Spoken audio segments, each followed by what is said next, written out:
नमस्कार दोस्तों, एचआरए से संबंधित अपने पिछले वीडियो में हमने एचआरए एग्जम्पशन की कैलकुलेशन कैसे की जाती है ये सीखा था।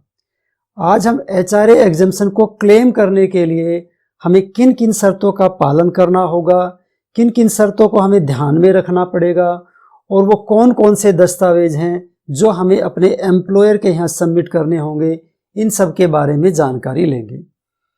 इनकम टैक्स एक्ट की सेक्शन 10 सबसेक्शन 13A के अंतर्गत किराए के भुगतान के लिए एचआरए में छूट केवल आयकर अधिनियम की शर्तों के अंतर्गत ही प्राप्त की जा सकती है।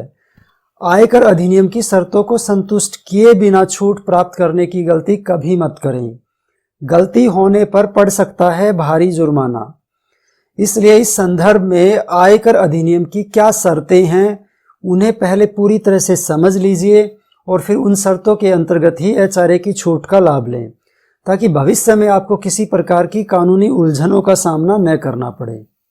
एचआरए एग्जम्पशन की कैलकुलेशन कैसे की जाती है, इसके लिए आप एचआरए से संबंधित हमारा दूसरा वीडियो जरूर देखें, जिसका लिंक हमने इस वीडियो के डिस्क्रिप्शन बॉक्स में डाल दिया है।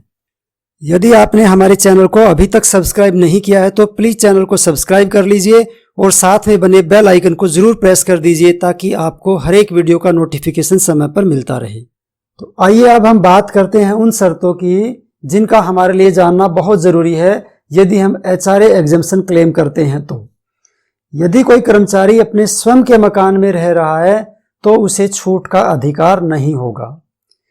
यदि कोई कर्मचारी किसी ऐसे मकान में रहता है जो उसके जीवन साथी या उस पर निर्भर बच्चों के नाम पर है तो भी उसे छूट का अधिकार नहीं होगा।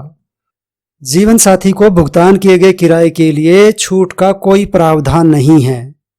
कर छूट का दावा करने वाला व्यक्ति जिस शहर या गांव में रह रहा है उस शहर या गांव में उसके जीवन साथी का या उस पर डिपेंडेंट उसके बच्चे के नाम पर रिहायशी मकान नहीं होना चाहिए। यदि आप अपने माता पिता के साथ रहते हैं और उन्हें किराए का भुगतान करते हैं तो आप अपने वेतन से एचआरए की छूट के लिए दावा कर सकते हैं, बशर्ते कि आपके पास किराए की उचित रसीद हो और वित्तीय लेन देन का औपचारिक प्रमाण हो, अन्यथा आयकर विभाग आपके दावे को अस्वीकार कर सकता है। यदि किसी कर्मचारी का अपना स्वयं का मकान है परंतु उसने वह किराए पर दिया हुआ है और वह खुद किराए के मकान में रह रहा है तो भी वह एचआरए की छूट का लाभ ले सकता है। इस सिचुएशन में यह छूट तभी मिलेगी जब वह अपने मकान से प्राप्त किराए की राशि को अपनी आय में हाउस प्रॉपर्टी हेड में शामिल करेगा। जो मकान आपने किराए पर दिया हुआ है, यदि वह लोन लेकर खरीदा या बनवाया गया है तो उस लोन पर चुकाए गए ब्याज के लिए आप छूट के हकदार होंगे। यहाँ आप दोनों लाभ प्राप्त करने के हकदार होंगे, लोन पर दिए गए ब्याज की छूट के लिए भी और जिस मकान में आप खुद किराए पर रह रहे हैं उसके लिए चुकाए गए किराए के लिए एचआरए की छूट के लिए भी। यदि किसी कर्मचारी का अपना स्वयं का मकान है और उसकी पोस्टिंग किसी अन्य शहर में है तो भी वह एचआरए की छूट का लाभ ले सकता है।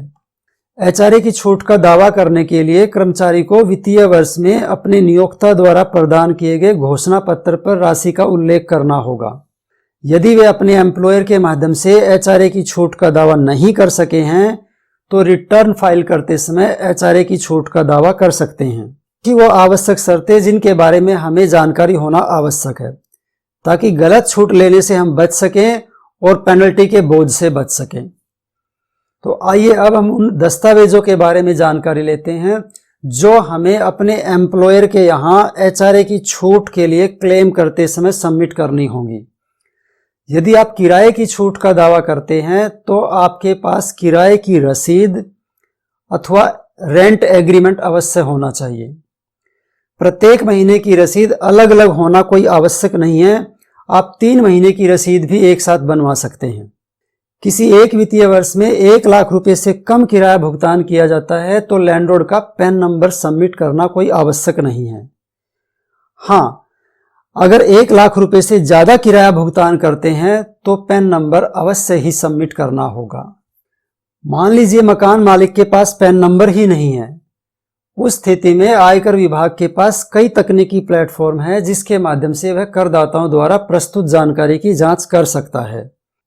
इसलिए गलत क्लेम की डिमांड करने से बचें ताकि आप पर किसी प्रकार की पेनल्टी ना लगे। वीडियो में अंत तक बने रहने के लिए आपका बहुत बहुत धन्यवाद।